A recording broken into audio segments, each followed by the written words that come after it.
La dernière édition s'est très bien déroulée, hein. Il y a eu un succès important.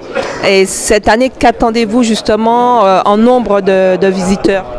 On est quasiment un soldat. On a la capacité du dôme est de 4000 personnes à peu près. Et on est quasiment au remplissage. C'est surtout sur la télévision qu'on attend du monde. On invite tout le monde à se connecter et à s'abonner s'ils ne sont pas encore, mais à se connecter sur Canal Sport 360 d'ailleurs. Ce sera la première fois qu'on diffuse du MMA sur Canal, en tout cas du MMA depuis la légalisation.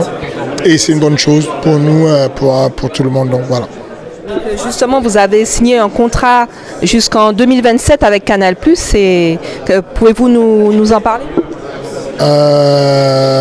C'est une bonne opportunité. On a un contrat de 5 ans avec Canal. C'est montrer la volonté qu'ils ont de venir nous accompagner dans la construction du MMA en France, du développement de la pratique des masses.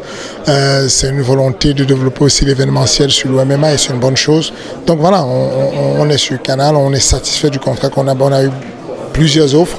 On a choisi celle de Canal en domestique et puis à l'international, on sera diffusé sur UFC Fight Pass.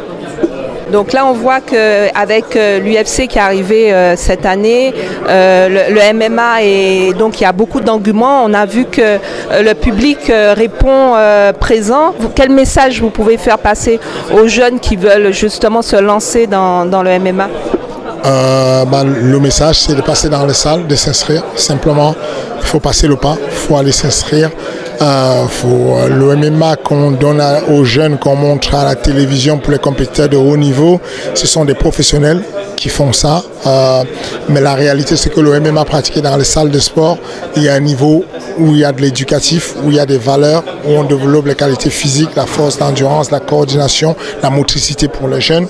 C'est ce MMA-là qu'on a envie de promouvoir et c'est cette pratique de masse qu'on essaie de donner aux gens, de dire que effectivement, il y a la Formule 1, mais avant de faire la Formule 1, on fait l'auto-tamponneuse, on fait le karting, on fait la Formule 3000 et puis éventuellement un jour on arrive à la Formule 1.